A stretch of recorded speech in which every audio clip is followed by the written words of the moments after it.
तुमने ये सही नहीं किया। मुझे माफ करो, मैंने कुछ नहीं किया। आखिर मेरी क्या गलती है? ये बच्चा कैसे आया? मैं कुछ नहीं जानता। मारो, पकड़ो उसे। मैंने कुछ नहीं किया, खुदा के लिए मुझे माफ कर दो। ये मेरी गलती नहीं, ये मेरी गलती नहीं। आलिया प्लीज उसे मुझसे दूर मत करो। आखिर वह कौन सा गुनाह था? वह औरत ऐसा क्या जुर्म कर बैठी थी कि गांव के लोग उसको घर से निकालने पर मजबूर हो गए? जी हां, उसने एक ऐसा बच्चा जन्म दिया जो इंसान नहीं बल्कि एक बंदर का बच्चा था। क्या यह हकीकत है या अफसाना? यह सब जानने के लिए हमारे साथ रहिएगा। एक गांव के किनारे पर एक बड़ी पुरानी हवेली थी। वह हवेली गांव की सबसे खूबसूरत जगह समझी जाती थी। दूर से देखो तो लगता जैसे किसी वक्त वहां शहजादे रहते हों। वह हवेली हाजी सलीम की थी। एक नेक दिल, इज्जतदार और बौकार शख्स थे। गांव के लोग उन्हें न सिर्फ इज्जत से देखते थे बल्कि उनके फैसले को हर्फ आखिर मानते थे। जब कोई झगड़ा होता तो सबकी जुबान पर एक ही बात होती, हाजी साहब जो कहेंगे वही इंसाफ होगा। उनके सामने बड़े बड़े झगड़े खत्म हो जाते। उनकी बात में ऐसा वकार और नरमी थी कि दोनों फरीक चुप हो जाते। उसके 3 बेटे थे और एक बेटी। तीनों भाई अपनी बहन आलिया से बेहद मोहब्बत करते थे। जब से उनके माँ बाप इस दुनिया से रुखसत हुए तो वह अपनी बहन को आंखों की ठंडक समझते थे। घर में कोई चीज इससे पहले न होती जिस पर आलिया का हक न होता। अगर आलिया को जरा सा बुखार भी होता तो तीनों भाइयों की नींद उड़ जाती। आलिया इन सब के प्यार की आदी थी, मगर गुरूर उसे छूकर भी नहीं गुजरा था। वह नरम दिल, शुक्रगुजार और परहेजगार लड़की थी। तीनों भाइयों की शादियां हो चुकी थीं। उनकी बीवियां यानी आलिया की भाभियां अपने अपने तरीके से घर संभालती थीं, मगर उनके दिल में एक बात हमेशा चुभती रहती कि उनके शौहर अपनी बहन से इतना प्यार क्यों करते हैं। बाहर से वह आलिया से मुस्कुराकर बात करती, मगर अंदर से जलती रहती। गांव में आलिया की एक खास सहेली थी नसरिन। दोनों की दोस्ती बचपन से थी। नसरिन का घर गांव के दूसरे किनारे पर था। एक छोटा सा सहन, बेलों से ढका दरवाजा और अंदर एक प्यार भरा माहौल। आलिया का जब दिल चाहता वह नसरिन के घर चली जाती। दोनों बैठकर बातें करती, कभी पुराने दिनों को याद करती, कभी ख्वाबों की बात करती। नसरिन कहती, आलिया तेरी जिंदगी कितनी प्यारी है। 3 भाई, इतना प्यार, इतना मान, सब कुछ है तेरे पास। आलिया हल्की सी मुस्कुराकर कहती, हाँ नसरिन सब कुछ है, बस दुआ कर कि यह प्यार हमेशा कायम रहे, कभी इसमें दरार न पड़े। नसरिन अक्सर कहती, अल्लाह तुझे हर नजर बद से बचाए। और वाकई आलिया पर सबकी नजरें थीं, उसके हुस्न पर नहीं बल्कि उसके अखलाक और नरमी पर। पूरे गांव में अगर कोई किसी की मदद मांगता तो आलिया सबसे पहले पहुंचती। कोई बीमार हो तो उसके लिए दुआ, कोई गरीब हो तो उसके लिए खाना। ऐसा लगता था जैसे अल्लाह ने उसे किसी खास मकसद के लिए बनाया हो। मगर वक्त हमेशा एक जैसा नहीं रहता। उस हवेली के सहन में जहां कभी खुशबू भरी हवा बहती थी, वहां अब एक खामोशी उतरने लगी थी। तीनों भाइयों के घरों में औलाद नहीं थी। सालों बीत गए और किसी आंगन में बच्चे की आवाज नहीं आई। आलिया के दिल में एक अजीब सा बोझ था। वह दुआ करती, या अल्लाह मेरे भाइयों को औलाद दे दे, उनके घरों में खुशियां ला दे। अब तो गांव में बातें बढ़ने लगी। लोग चौराहे पर बैठकर कहने लगे, अगर हाजी सलीम के खानदान में कोई वारिस पैदा न हुआ तो फिर पंचायत में उनका नाम कौन आगे बढ़ाएगा। हाँ भाई, गांव का कानून तो यही कहता है, जो औलाद वाला हो वही फैसला करने के काबिल है। अब तीनों बेटों में से किसी की भी औलाद नहीं है।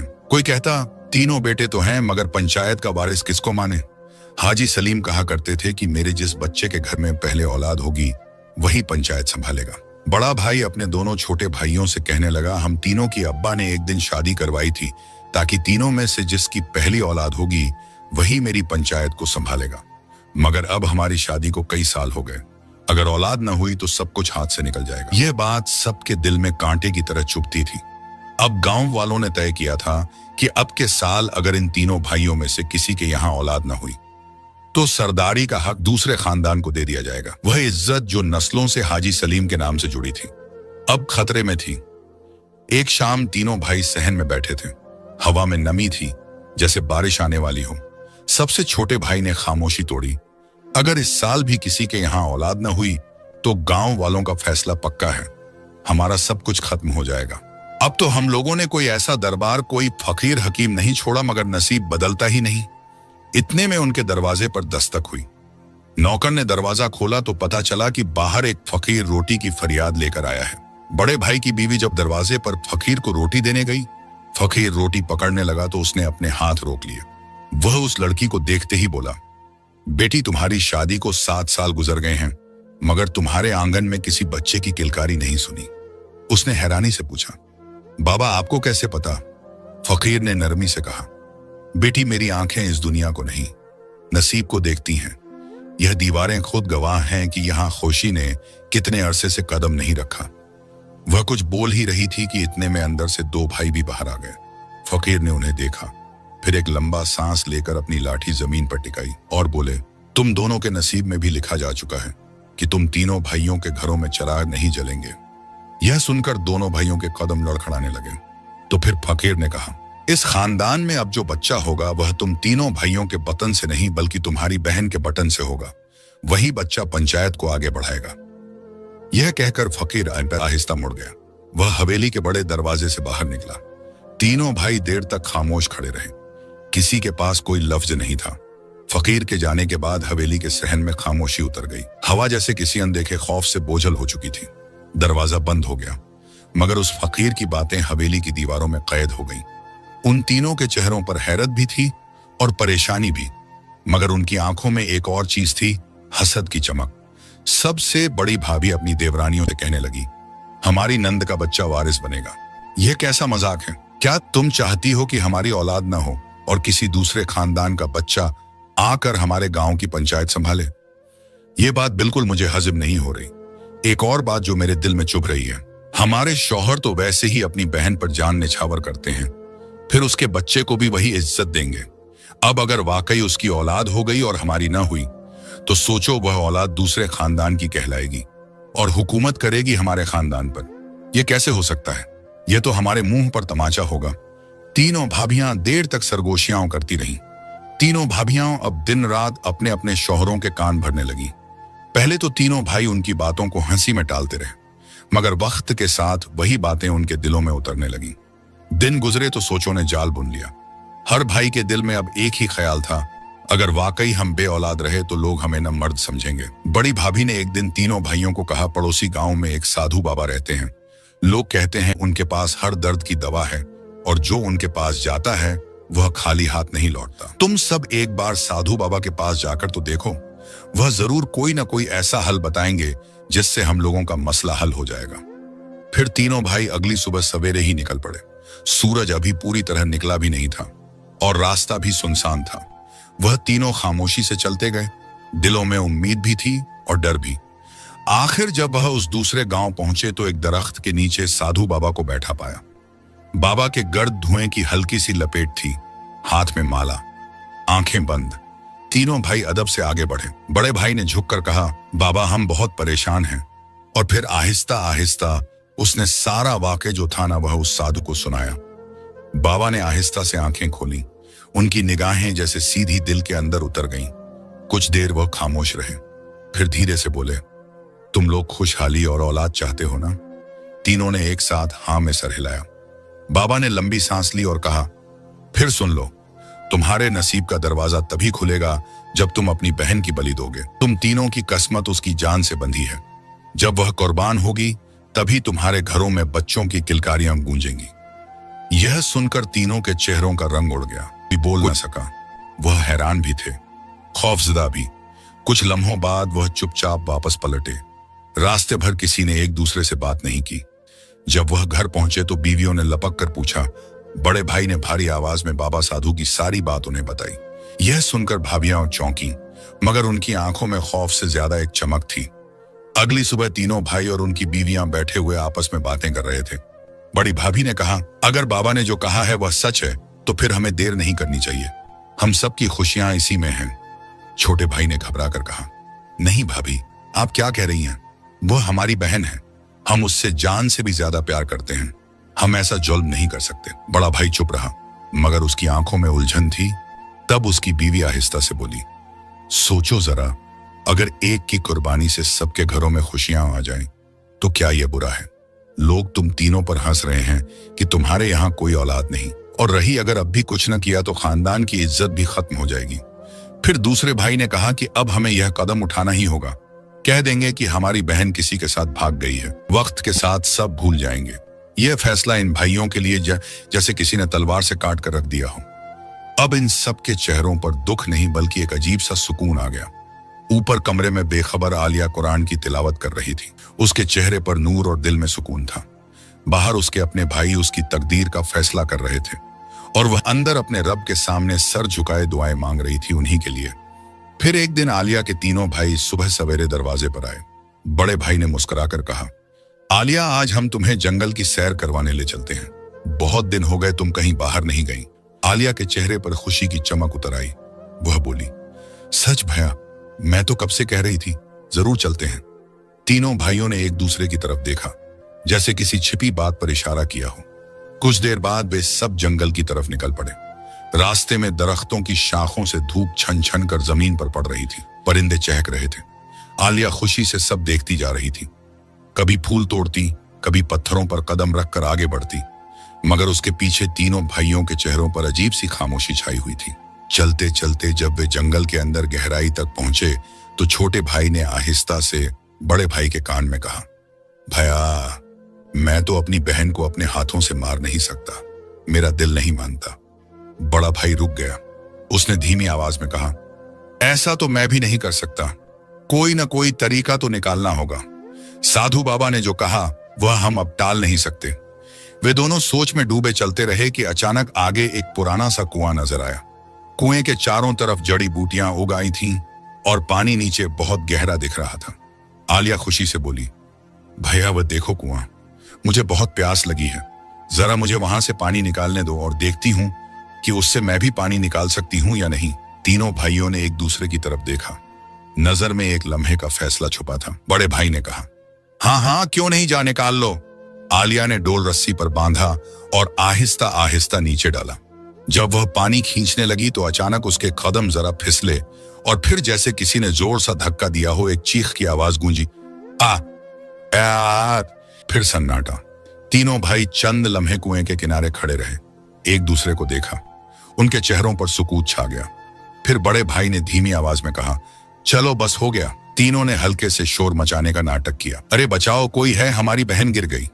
मगर जंगल में सिवाय परिंदों के कोई नहीं था।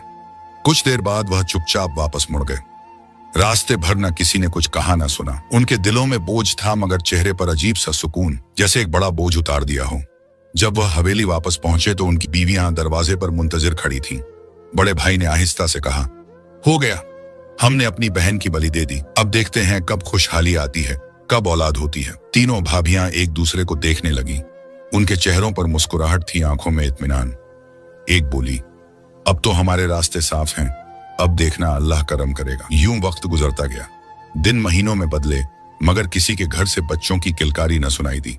बड़े भाई ने एक दिन मायूसी से कहा, हमने अपनी बहन को भी खो दिया मगर अभी तक कोई खुशी नहीं मिली। बीवियों ने फौरन बात बदल दी, अरे सब्र करो, अभी वक्त लगा है, 1-2 साल बाद बाबा का असर जाहिर होगा। इतनी जल्दी भला औलाद कैसे हो जाती है। तीनों भाई खामोश हो गए। दूसरी तरफ जब आलिया को उसके भाई कुएं में धक्का देकर वापस घर चले गए तो आलिया कुएं के अंदर से चीखती चिल्लाती रही। आलिया के जिस्म पर जख्म थे, हाथों पर खराशें, मगर जिंदगी की रमक अभी बाकी थी। कुएं के अंधेरे में उसकी आवाज गूंजती रही, भैया कोई है, मुझे निकालो। लेकिन जंगल खामोश था, सिर्फ पानी के टपकने की आवाज आ रही थी। जब किसी ने जवाब न दिया तो वह रोने लगी। उसकी सिसकियां कुएं की दीवारों से टकराकर वापस आती। नीचे गंदा पानी था, ऊपर अंधेरा। वह एक मोटी सी टहनी पर किसी तरह अटक गई थी। अगर वह जरा सा भी हिलती तो सीधी नीचे पानी में गिर जाती। थोड़ी देर बाद वह हिचकियों में रोते हुए आसमान की तरफ देखने लगी, जैसे ऊपर से रोशनी आने की उम्मीद हो। फिर आंखें बंद करके उसने दुआ मांगी, ए मेरे रब, तू तो सब पर रहम करने वाला है। अगर तू यूनुस को मछली के पेट में जिंदा रख सकता है तो मुझे भी इस कुएं में महफूज रख। मुझे यहां से निकाल ले, मैं तेरे सिवा किसी से मदद नहीं मांगूंगी। उसकी आवाज धीरे धीरे मध्यम हो गई मगर दिल की आह आसमान तक जा पहुंची। उसी रात बादशाह, जो महल के बुलंद कमरे में सोया हुआ था, एक अजीब ख्वाब देखता है। ख्वाब में वह जंगल में शिकार पर होता है कि अचानक एक आवाज आती है, नरम मगर फरियाद भरी आवाज, मुझे जमीन से निकालो, मैं जिंदा हूं, मुझे यहां से निकालो। बादशाह घबरा कर जाग उठा। पसीना उसके माथे पर बह रहा था। उसकी मल्लिका ने चौंक कर पूछा, क्या हुआ महाराज? बादशाह ने सांस संभाल कर कहा। मैंने ख्वाब देखा है, एक लड़की जमीन के नीचे दबी हुई है, वह मुझे पुकार रही है। मल्लिका ने हल्की सी मुस्कुराहट के साथ कहा, यह महज वहम है, ऐसे ख्वाब तो आते रहते हैं, इनकी कोई हकीकत नहीं होती, आप सो जाएं। लेकिन अगले दिन फिर वही ख्वाब आया और तीसरे दिन भी वही सदा, मुझे जमीन से निकालो वरना मैं इस जमीन में भूखी प्यासी मर जाऊंगी। सुबह हर हाल में मुझे यहां से निकालने आना। सुबह उठते ही अब बादशाह का दिल बेचैन हो गया। सुबह होते ही उसने अपनी मल्लिका से कहा, चाहे जो हो आज मैं जंगल जरूर जाऊंगा। मेरा दिल कहता है यह महज ख्वाब नहीं, कोई मदद के लिए मुझे पुकार रहा है। उस जगह जंगल में जाकर जरूर देखूंगा। उस दिन वह अकेला घोड़े पर सवार होकर निकल गया। जंगल की हवा में नमी थी, दरख्तों के साये में अजनबी खामोशी। वह कई घंटे घूमता रहा मगर कहीं कोई निशान न मिला। जब थककर वह एक दरख्त के नीचे बैठा तो उसे प्यास महसूस हुई। करीब ही एक पुराना कुआं दिखाई दिया। बादशाह ने घोड़े से उतरकर डोल रस्सी पर बांधा और नीचे डाला। लेकिन जैसे ही उसने पानी खींचने की कोशिश की, अंदर से हल्की सी आवाज आई, कौन है? मुझे यहां से निकालो। बादशाह चौंक गया, उसके हाथ कांप गए। वह नीचे झांक कर देखने लगा और फिर जो मंजर उसने देखा वह हैरान रह गया। कुएं की एक मोटी सी टहनी पर एक लड़की बैठी थी। उसका चेहरा जर्द, कपड़े फटे हुए, मगर आंखों में जिंदगी की रोशनी थी। वह धीरे से रो रही थी, जैसे कि वह रो रो कर थक चुकी हो। बादशाह ने फौरन अपने कपड़े की पट्टी रस्सी से बांधी, नीचे उतरा और उसे सहारा देकर ऊपर लाया। आलिया बेहोश हो चुकी थी। बादशाह ने उसे अपनी चादर में लपेटा, घोड़े पर बिठाया और आहिस्ता आहिस्ता महल की तरफ जाने लगा। उस जंगल की घनी छांव में लोग कम आते थे और उसी जंगल के किनारे एक छोटी सी झोंपड़ी में वह आदमी रहता था। उसका चेहरा बंदर सा मगर जिस्म इंसान का था। लोग उससे दूर रहते थे और न ही उसे लोग अपने गांव में आने देते थे। लोग उसे जंगली कहकर पुकारते थे। वैसे उसका नाम झरक था। उस दिन जब बादशाह अपने घोड़ों के साथ वहां से गुजरा तो उस बंदर जैसे शख्स की नजरें अचानक उस बेहोश लड़की पर जाकर रुक गईं। वह एक लम्हे के लिए जैसे पत्थर बन गया। उसके दिल में कुछ ऐसा जागा जो पहले कभी नहीं हुआ था। उसने अपने हाथों को सीने पर रखा और नजरें झुका ली, मगर दिल बेचैन था। झरक बहुत देर तक वहीं खड़ा रहा। उसके कदम खुद ब खुद महल की समत बढ़ने लगे। उसे खुद नहीं पता चला कि वह क्यों जा रहा है, बस दिल खींचता जा रहा था। वह महल के करीब पहुंचा। दरख्तों की ओट से देखा महल के दरवाजे के अंदर बादशाह के लोग उस लड़की को अंदर ले जा रहे थे। झरक ने पहली बार किसी इंसान के लिए ऐसी तड़प महसूस की। उसके चेहरे पर अजीब सा सुकून और बेचैनी दोनों उतरे हुए थे। वह चाहता था कि आगे बढ़कर देखे, मगर जानता था कि अगर लोगों ने उसे देख लिया तो डर कर भगा देंगे। वह महल के पास देर तक खड़ा रहा, जैसे कोई ख्वाब देखने वाला किसी हकीकत के सामने आकर खामोश हो जाए। जब महल के दरवाजे बंद हुए तो झरक के कदम आहिस्ता आहिस्ता पीछे हटे। वह जंगल की तरफ वापस चल दिया, मगर उसके जहन से वह चेहरा नहीं निकल रहा था। हर दरख्त के साये में, हर हवा के झोंके में उसे वह लड़की याद आती रही। वह खुद से कहता, काश मैं एक मुकम्मल इंसान होता, काश मैं उसके करीब जा सकता, उससे बात कर सकता। बादशाह जब आलिया को महल में लाया तो हकीमों ने फौरन उसका इलाज शुरू कर दिया। कई दिनों की भूख और प्यास से वह इतनी कमजोर हो चुकी थी कि सांसें भी हल्की हल्की चल रही थीं। माहौल की खादमों ने उसके माथे पर ठंडा पानी रखा। महारानी खुद अपने हाथों से उसकी देखभाल करती। बादशाह दूर खड़ा उस मासूम लड़की को देखता। बादशाह के चेहरे पर दुख और रहम दोनों थे। आलिया को होश आने पर बादशाह नरमी से उसके पास गया, उसके पास बैठ गया और बोला, तुम मेरी छोटी बहनों की तरह हो, डरो नहीं, तुम महल में हो, सुरक्षित हो। मुझे बताओ तुम कौन हो और इस हाल में उस कुएं तक कैसे पहुंची? कुछ देर तो आलिया खामोश रही और फिर झिझकते हुए बोली, मेरे 3 भाई हैं, वो मुझसे बहुत मोहब्बत करते हैं, मैं उनकी इकलौती बहन हूं। उस दिन हम जंगल में घूमने के लिए निकले थे। दिन बहुत खूबसूरत था, हवा नरम थी। मुझे प्यास लगी तो मैंने एक कुआं देखा। मैंने कहा, भैया मुझे पानी चाहिए, मैं खुद निकाल लेती हूँ। मैंने रस्सी पकड़ी, मटका नीचे डाला और जैसे ही ऊपर खींचने लगी मेरा पांव फिसल गया। मैं चीखी, बहुत चीखी, मगर किसी ने सुना नहीं। मैं नीचे गिर गई। कुएं के अंदर अंधेरा था, नीचे पानी, ऊपर पत्थर। मैंने एक टहनी पकड़ ली, वही मेरा सहारा बन गई। मैं बार बार पुकारती रही, भैया भैया, मगर कोई नहीं आया। यह कहते हुए आलिया की आंखों से आंसू निकल आए। महारानी ने आगे बढ़कर उसके सर पर हाथ रखा। बादशाह खामोशी से सुन रहा था। आलिया ने कपकपाती आवाज में आगे कहा, मैंने 3 दिन तक वहीं गुजारे। न खाने को कुछ था न पीने को। अंधेरे ने मुझे घेर रखा था। हर लम्हा लगा कि अब सांस बंद हो जाएगी। फिर मैंने दुआ मांगी, रो रो कर मांगी, ऐ मेरे अल्लाह, तूने हजरत यूनुसा को मछली के पेट में जिंदा रखा और हजरत यूसुफा को कुएं से निकाला, तू तो मुझे भी बचा ले। मैंने यकीन के साथ मांगा और देखते ही देखते जैसे मेरी फरियाद आसमान तक पहुंच गई। 3 दिन बाद आप वहां से गुजरे और मेरी आवाज सुनी।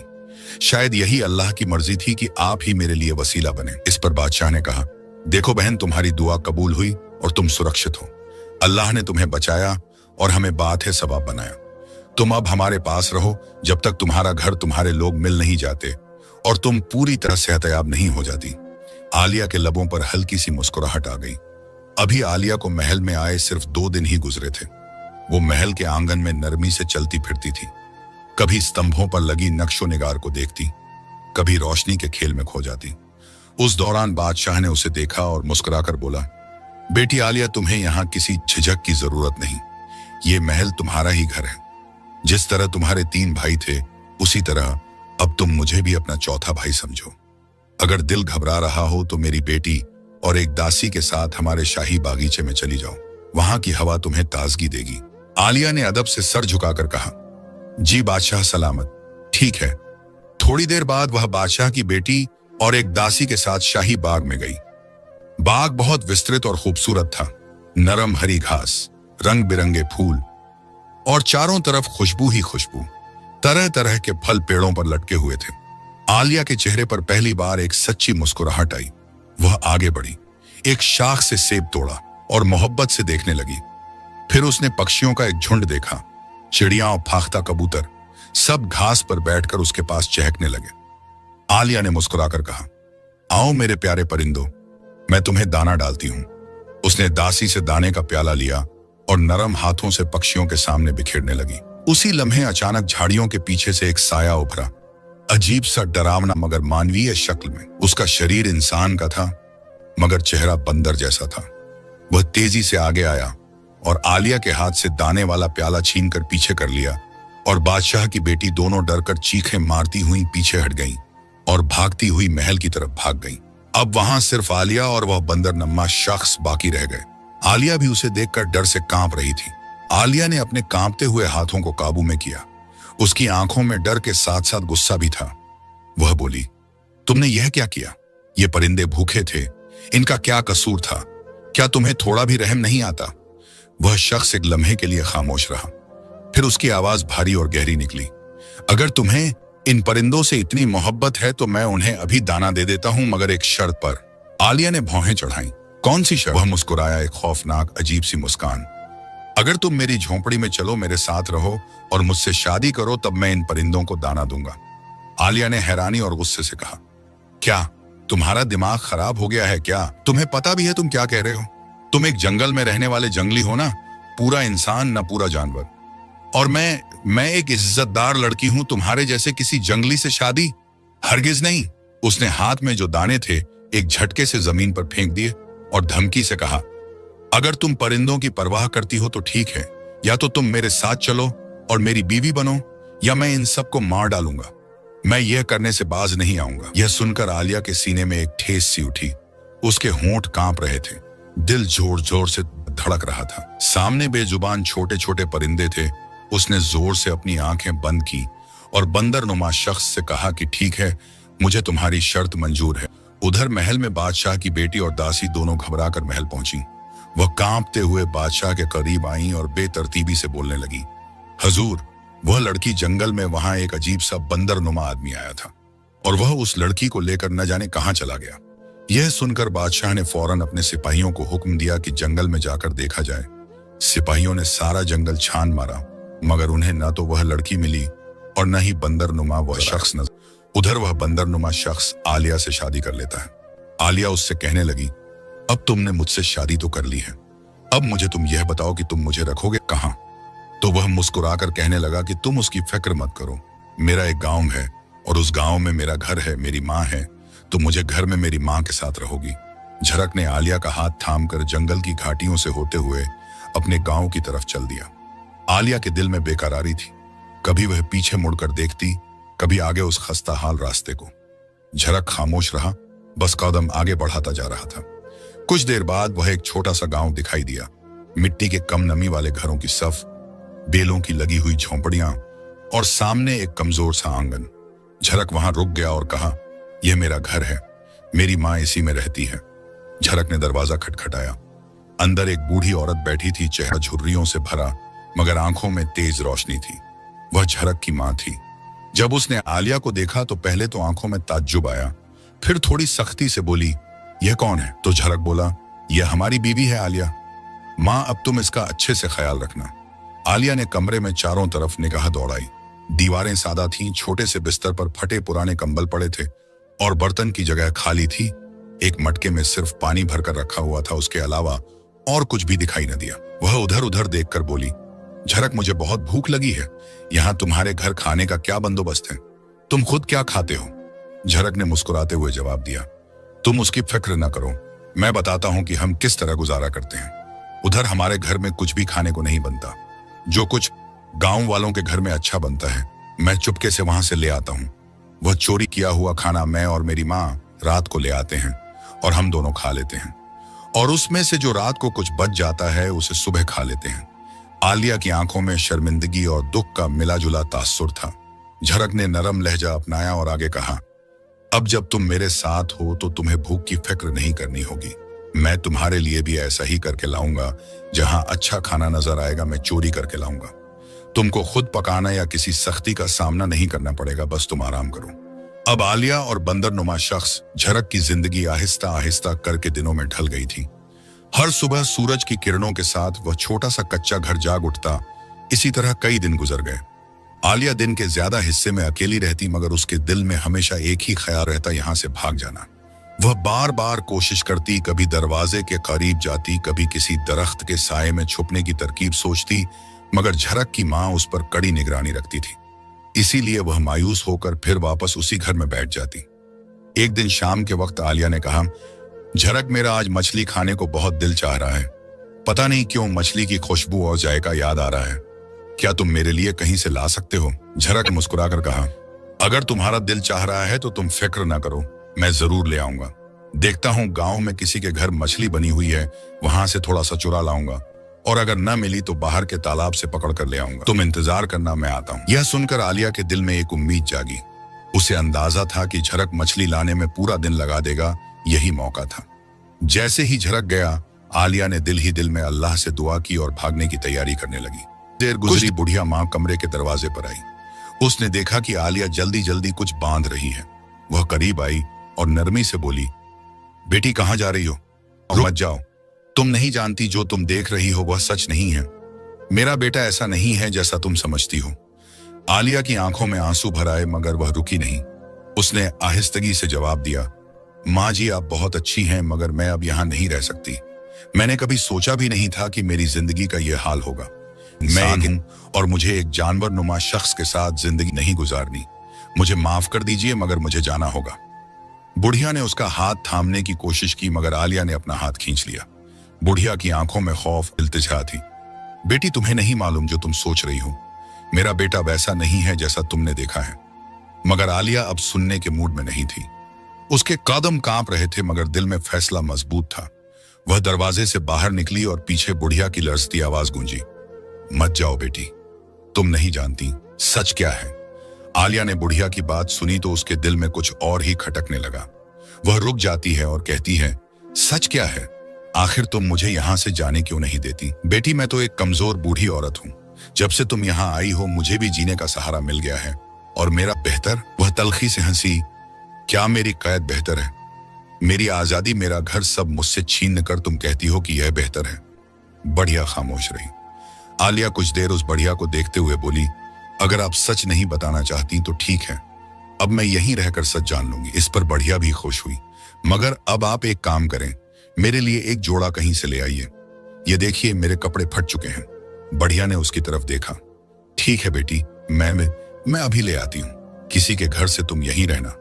और वह आहिस्ता आहिस्ता लाठी टेकती हुई बाहर चली गई। बढ़िया के जाते ही आलिया की निगाहें कमरे में भटकने लगीं। एक कोने में एक पुराना संदूक रखा था।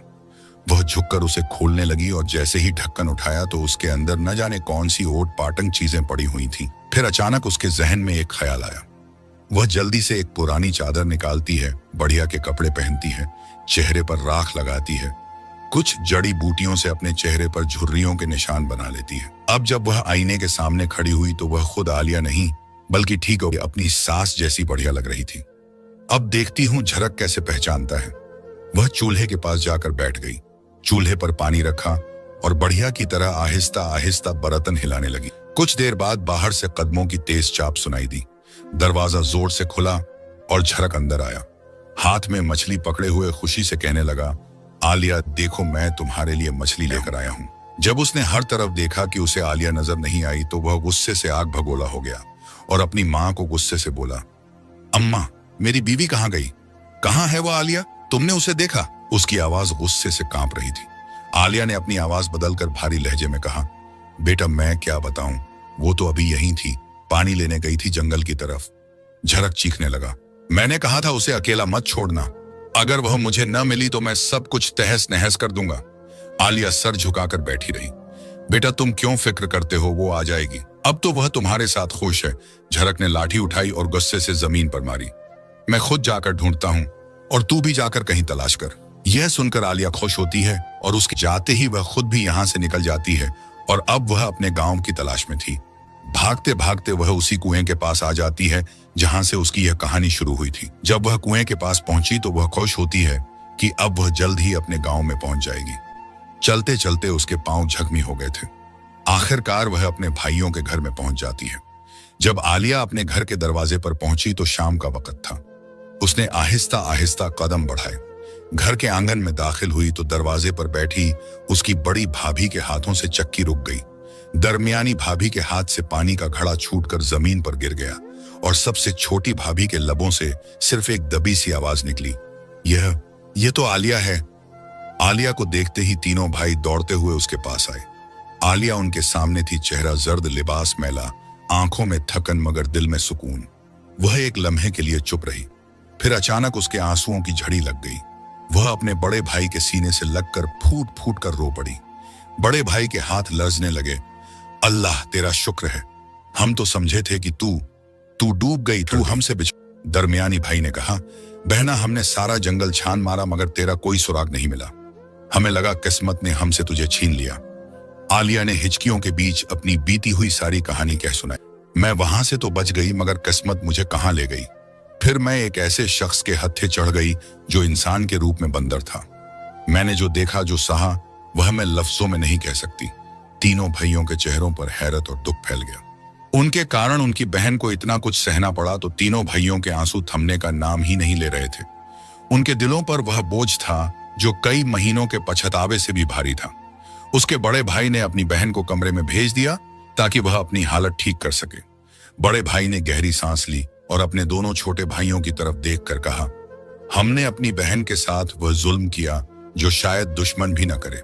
हमने एक झूठे मखार साधु के कहने पर अपनी बहन का खून करने का फैसला किया और यह सब अपनी बीवियों की बातों में आकर किया। हमें लगा था कि कुर्बानी से हमारी नस्ल चल पड़ेगी मगर देखो कई महीने गुजर गए ना, किसी के घर बच्चे की आवाज आई, न खुशियां लौटी।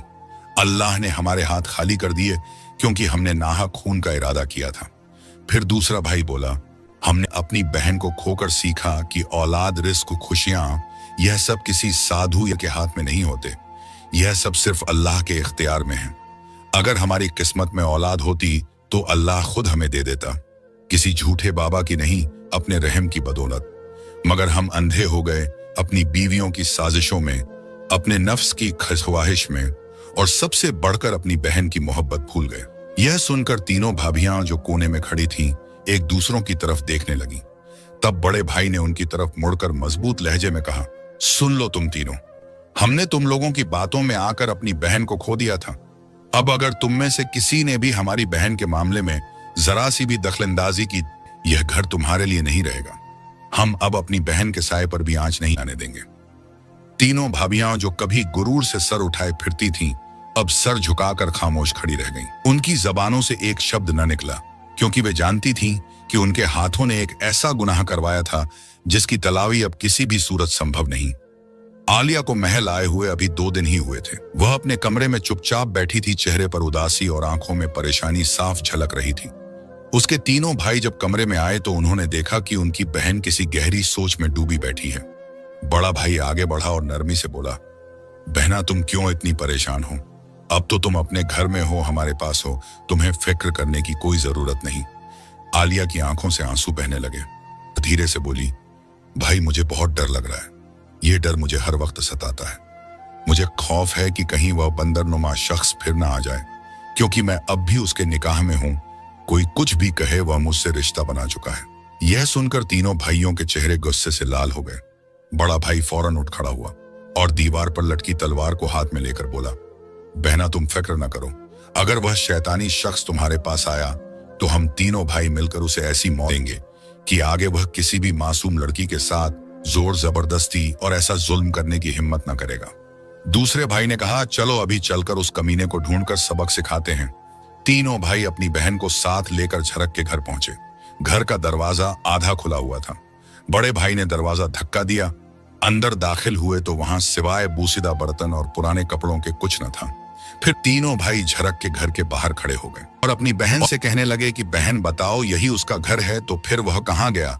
तो उसकी बहन आलिया कहने लगी, भैया लगता है वह यहां से भाग गया है। उसे हमारे आने की खबर हो गई होगी। वह बहुत चालाक और शातिर है। छोटे भाई ने गुस्से से कहा, ठीक है, अगर वह जितना भी चालाक है, मैं फिर भी उसे आज नहीं तो कल इस जानवर को ढूंढकर मार डालूंगा। कुछ दिन गुजरे। आलिया को अपनी तबीयत में फर्क महसूस होने लगा तो फिर एक दिन उसे मालूम हुआ कि आलिया गर्भवती है। यह खबर जब उसके भाइयों तक पहुंची तो वे एकदम गुस्से से भर गए। तीनों भाई आलिया के पास आए और बोले, बहन सुन लो, ये किसी आम इंसान का बच्चा नहीं लगता। तुम ये बच्चे को जन्म नहीं दोगी। तुम ऐसा करो, इस बच्चे को मार डालो। यह सुनकर आलिया का दिल टूट गया। वह शिद्दत के सदमे में आ गई, कमरे में जाकर बंद हो गई और बहुत रोई। और वह खुद से कहने लगी, नहीं, मैं अपना बच्चा कभी नहीं मार सकती, चाहे वह किसी का भी बच्चा हो, मगर मैं उसकी माँ हूं, मैं उसे जन्म दूंगी। एक माँ अपने बच्चे को कैसे मार सकती है? जब उसके तीनों भाइयों को यह बात मालूम हुई कि उनकी बहन इस बच्चे को खत्म नहीं करना चाहती बल्कि वह उसे जन्म देना चाहती है, तो सब भाई खामोश रह गए, मगर अंदर से परेशान और गुस्से में थे। वे सोचने लगे कि अगर आलिया ने बच्चा पैदा कर लिया तो फिर हम क्या करेंगे? क्या हम इस बच्चे को दूर फेंक देंगे? किसका नाम देंगे इस बच्चे को? इसे अपनी बहन के पास कभी रहने नहीं देंगे। कौन जाने यह किसका बच्चा है? हम गांव वालों को क्या जवाब देंगे? आलिया के भाइयों को मालूम था कि उनकी बहन अपना बच्चा पैदा करना चाहती है, तो फिर उसके भाई भी उस बच्चे की वलादत के दिन का शिद्दत से इंतजार करते रहे। उनके दिलों में अब भी गुस्सा और फिक्र एक साथ थी। सोचिए कि जब बच्चा पैदा होगा तो उसे कहीं दूर छोड़ आएंगे या फिर उस बंदरनुमा आदमी के घर में। वे यह तय कर चुके थे कि बच्चे को अपने घर में नहीं रहने देंगे। जब बच्चा पैदा हुआ तो पूरा गांव हिल गया, मगर बच्चा जो दुनिया में आया वह किसी इंसान जैसा न था। वह बिल्कुल बंदर जैसा दिखाई देता था। यह मंजर देखकर भाइयों के चेहरों पर पहला घबराहट उतर आया। भाभियां जोर से बोल उठी, यह क्या मंजर है? हमारी इज्जत का क्या होगा? ये बच्चा अगर गांव में रहेगा तो लोग डरेंगे। गांव के लोग सरगुशियां करने लगे।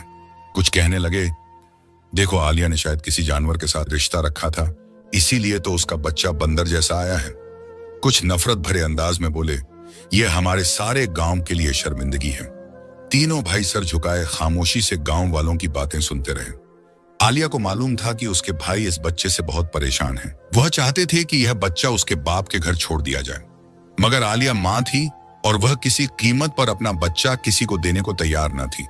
वह बच्चे को हर वक्त अपने साथ रखती, दिन भर उसे अपनी गोद से नहीं उतरने देती थी। रात को जब घर में सब लोग सो जाते तो वह डरती थी कि कहीं उसके भाई रात के वक्त आकर बच्चे को ले न जाएं।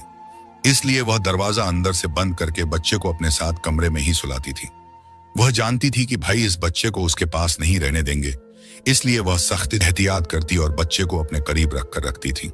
इसीलिए वह अपने बच्चे की वजह से हर वक्त डरी सहमी रहती थी।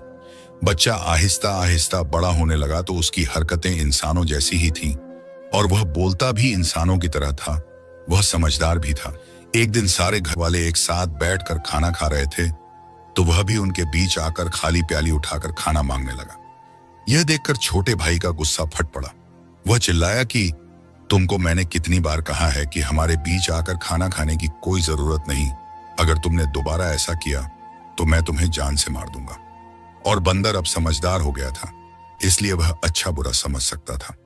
अपने मामा की ऐसी बातें सुनकर घर से बाहर जाकर एक पेड़ के नीचे बैठ गया। जब सब अपने अपने कामों में मशरूफ हो गए तो आलिया अपने बंदर बेटे के पास आई और उसे आकर समझाने लगी, मैं जानती हूं सब तुमसे नफरत करते हैं, मगर मेरे होने पर तुम्हें कोई हाथ नहीं लगा सकता। मगर तुम्हें यहाँ पर खतरा है। मैं नहीं चाहती कि गांव वाले तुम्हारा जीना मुश्किल कर दें, इसलिए मैं चाहती हूं कि तुम अपने बाप की तरह जंगल में चले जाओ। मैं रोज तुम्हारे लिए खाना लेकर आती रहूंगी और फिर तुम उदास भी नहीं होगे। फिर वह बंदर रोते हुए अपनी मां के गले लग गया और फिर वह जंगल की तरफ चल पड़ा। आलिया उस बंदर को जंगल की तरफ जाता देखकर परेशान थी और फिर आहिस्ता आहिस्ता उसकी परेशानी और उदासी कम होने लगी और वह बंदर दिन को रोज फल तोड़कर खाता और शाम होने से पहले आलिया रोज ही अपने बंदर बेटे को खाना देने के लिए जंगल में जाती थी। एक दिन ऐसा हुआ कि आलिया 2 दिन तक जंगल नहीं जा सकी। उसकी तबीयत ठीक नहीं थी। जब 2 दिन गुजर गए तो बंदर खुद ही घर पर आ गया। जब वह घर के अंदर आया तो आलिया उस वक्त खीर बना रही थी। अपने बेटे को देखकर वह बहुत खुश हुई। फौरन आगे बढ़ी, उसे गले से लगा लिया और बोली, आओ मेरे बेटे, मैं तुम्हारे लिए ही खीर बना रही थी, तुम्हें देने जा रही थी। 2 दिन तबीयत खराब थी इसलिए न जा सकी। बंदर बेटा खुशी से मां के पास बैठ गया। आलिया ने उसके सामने प्याले में खीर डालकर रखी और अपने हाथ से उसे खीर खिलाने लगी। तभी उसके तीनों भाई वहां आ गए। उन्होंने जब बंदर को देखा तो उनके चेहरों पर गुस्सा आ गया। एक भाई जोर से चिल्लाया, आलिया, जब तुमने इसे घर से निकाल दिया था तो अब वापस क्यों ले आई हो? तुम जानती हो ना, हम इसे सिर्फ तुम्हारी वजह से बर्दाश्त कर रहे थे और जब इसकी शक्ल देखते हैं तो हमें गुस्सा आता है। आज के बाद अगर यह यहां दिखाई दिया तो यह इसका आखिरी दिन होगा। आलिया की आंखों में आंसू भर आए। उसने आहिस्ता से अपने बंदर बेटे की तरफ देखा और रोते हुए बोली, बेटा, अब तुम यहां से चलो। आज के बाद कभी इस घर में वापस मत आना। जाओ, अपने बाप की तलाश में निकल जाओ। वह भी उसी जंगल में रहता था। वह आहिस्ता आहिस्ता पीछे हटा और जंगल की तरफ चल दिया। आलिया दरवाजे पर खड़ी रोती रह गई, मगर बंदर बेटे ने एक बार भी पीछे मुड़कर नहीं देखा। वह हमेशा के लिए जंगल चला गया।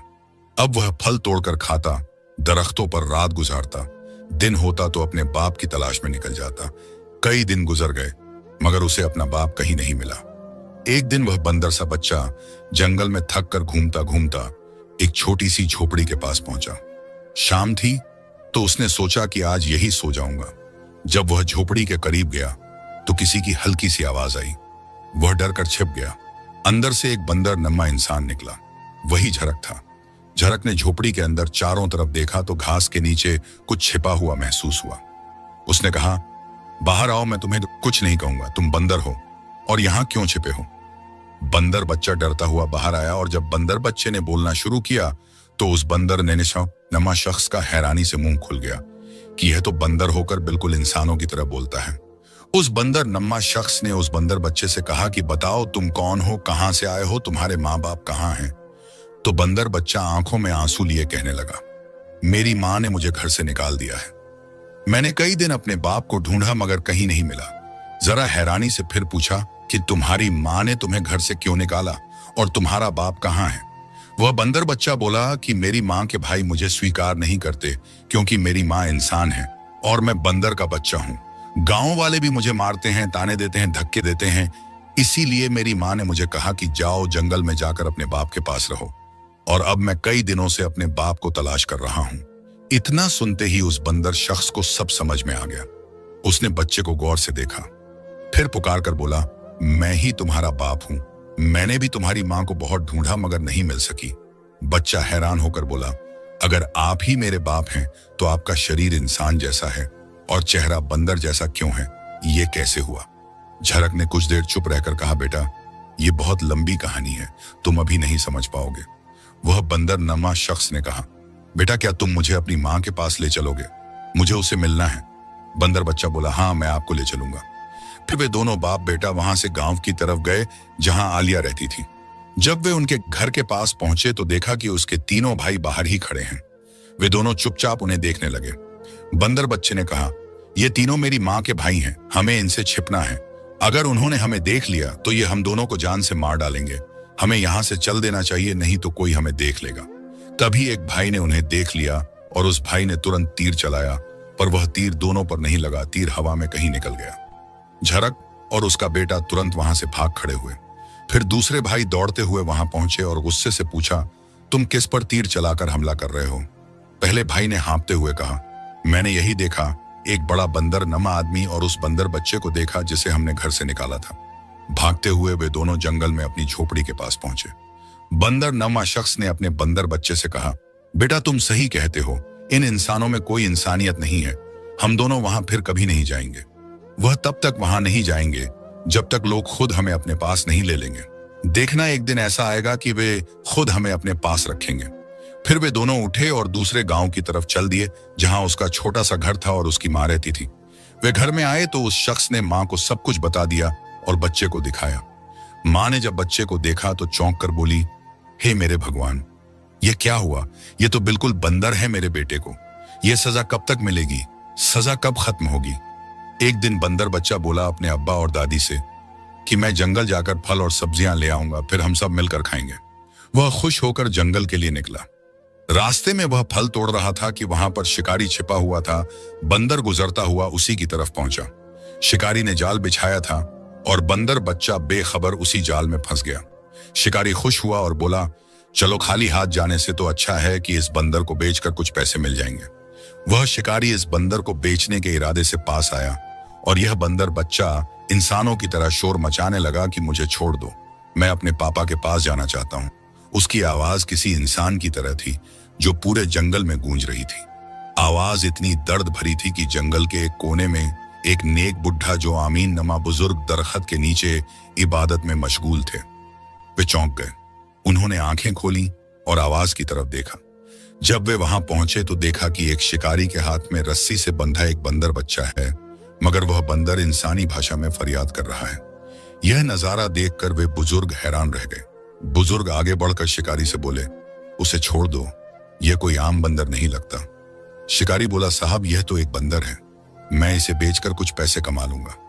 तब बुजुर्ग ने कहा, क्या तुम उसकी फरियाद नहीं सुन रहे? वह इंसान की तरह बोल रहा है। यह बंदर नहीं, किसी इंसान का बच्चा है। इसका चेहरा चाहे बंदर जैसा हो, मगर दिल और जबान इंसानी है। फिर जब शिकारी ने उस बंदर बच्चे को ध्यान से सुना तो वह हैरान होकर बोला, यह कैसे मुमकिन है कि बंदर इंसानी जबान बोले? उसी वक्त बंदर बच्चे ने रोते हुए उस बुजुर्ग और उस शिकारी को अपनी सारी कहानी सुनाई तो शिकारी ने बंदर बच्चे को आजाद कर दिया। वह बुजुर्ग उस बंदर बच्चे की कहानी सुनकर सब समझ गए थे। उन्होंने नरमी से कहा, बेटा तुम मुझे अपनी मां के पास ले चलो, मैं उससे मिलना चाहता हूं। बंदर बच्चा फौरन बोला, जी बाबा जी, मैं आपको ले चलता हूं। फिर वे दोनों गांव की तरफ चल पड़े। जब वे आलिया के घर पहुंचे तो उन्होंने देखा कि उसके तीनों भाई अपनी बहन के साथ बैठे हुए हैं। जब उन सब ने उस बंदर बच्चे और उस बुजुर्ग को देखा तो उन्हें गुस्सा आया, तो उस बुजुर्ग ने हाथ के इशारे से उन तीनों भाइयों को खामोश कर दिया और फिर आलिया की तरफ देखकर कहने लगे, बेटी तुम जिसे आधा बंदर और आधा इंसान समझती हो, वह दरअसल एक खूबसूरत मुकम्मल इंसान था। उस पर एक बंदर की बद्दुआ लगी। तुम्हारा शौहर एक लकड़हारा था। वह रोज अपने दोस्तों के साथ जंगल जाता लकड़ियां काटने के लिए। एक दरख्त के ऊपर बहुत सारे बंदर रहते थे, जिनमें एक बूढ़ा बंदर था जो कि अल्लाह की इबादत किया करता था। उसकी इबादत को देखकर तुम्हारा शौहर अपने दोस्तों के साथ मिलकर हर रोज उसका मजाक उड़ाता था। एक दिन उसने देखा कि वही बंदर सजदे में झुका हुआ अल्लाह की इबादत कर रहा है, मगर तुम्हारे शौहर ने उस बंदर का मजाक उड़ाया, हंसा और अपने दोस्त से कहा, देखो भाई, क्या कोई बंदर भी इंसानों की तरह इबादत करता है? अरे बंदर, तेरी इबादत को अल्लाह कबूल नहीं करेगा। अल्लाह तो हम खूबसूरत शक्ल के इंसानों की इबादत कबूल करता है ना कि तुम जैसे बदसूरत बंदर की। ऐसा बोलकर जोर जोर से हंसने लगा। हा हा हा। यह सुनकर उस बंदर की आंखों में आंसू आ गए। वह सजदे से उठा और आसमान की तरफ हाथ उठाकर कहने लगा, ए मेरे रब, तूने मुझे भी पैदा किया, मैं भी तेरी मखलूक हूं, मगर यह तेरा बंदा मेरा मजाक उड़ा रहा है। ए अल्लाह, इसको भी वैसा ही कर दे जैसा मुझको बनाया है, ताकि यह जाने कि तू सबका रब है, और इसे उसी हालत में रख जब तक कोई इंसान इसको सच्चे दिल से कबूल न करे। बस बेटी, उसी लम्हे तुम्हारे शौहर का चेहरा बदल गया। वह बंदर नम्मा हो गया। वह उस दिन से लेकर आज तक रोता रहा, तौबा करता रहा, मगर अल्लाह ने उसकी दुआ को उसी वक्त तक कबूल नहीं करना जब तक कोई इंसान कोई सच्चे दिल से उसको उसी हालत में कबूल ना कर ले, और अब उसी की सजा तुम्हारा यह बंदर बच्चा भी झेल रहा है। यह सुनकर आलिया की आंखों से आंसू बहने लगे।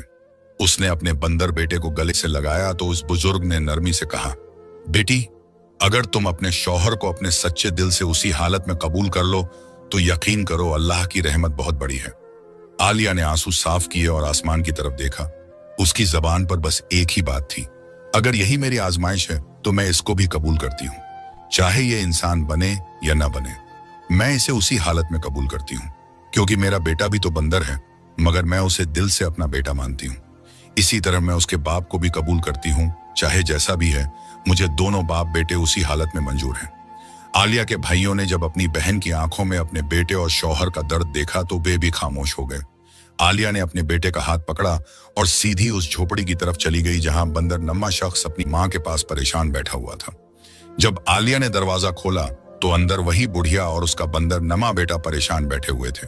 दोनों मां बेटा आलिया और उसके बेटे को देखकर हैरत से खड़े हो गए। आलिया की आंखों में आंसू थे। वह अपने शौहर से बोली, आज के बाद मैं आप सबके साथ यहीं रहूंगी, तुम दोनों बाप बेटा मेरी जिंदगी हो। बुढ़िया यह सुनकर बहुत खुश हुई और उसके बेटे ने आगे बढ़कर अपने बंदर बेटे को गोद में उठा लिया। जैसे ही उसने अपने बच्चे को छुआ, अल्लाह के हुक्म से वह बंदर बच्चा और उसका बाप भी एक खूबसूरत इंसान बन गए। यूं दोनों बाप बेटे पर से बददुआ खत्म हो गई। आलिया का शौहर सजदे में गिरकर अल्लाह का शुक्र अदा करने लगा और वादा किया कि अब वह अपनी जिंदगी अल्लाह की इबादत में गुजारेगा। फिर आलिया अपने शौहर और बेटे को लेकर अपने भाइयों के पास आई। इस बार उसके भाइयों ने उसके शौहर की इज्जत की और उन्हें एहसास हो गया कि यह सब एक आजमाइश थी। तीनों भाइयों ने फैसला किया कि आलिया के बेटे को 20 साल के बाद गांव की पंचायत पर बिठाया जाएगा ताकि वह सबके फैसले नेक नियत से करे। और यूं आलिया, उसका शौहर, बेटा और सब खानदान हंसी खुशी, अमन और मोहब्बत से जिंदगी गुजारने लगे। इस कहानी का अखलाकी सबक यह है कि किसी की शक्ल, हालत या कमजोरी पर कभी मजाक नहीं उड़ाना चाहिए, क्योंकि गरूर इंसान को गिरा देता है और सच्चे दिल से कबूलियत, मोहब्बत और तौबा इंसान को दोबारा इज्जत और इंसानियत की बुलंदियों पर ले जाती है। तो दोस्तों, आपको यह हमारी कहानी कैसी लगी? कमेंट्स बॉक्स में अपनी राय का इजहार जरूर कीजिएगा। और आप यह कहानी कहां से, किस जगह से, किस शहर से सुन रहे हैं? अपना और अपने शहर का नाम, शीर्ष नाम जरूर लिखिएगा। आपका एक कमेंट और आपकी राय हमारे लिए बहुत ही काबिल इज्जत होती है।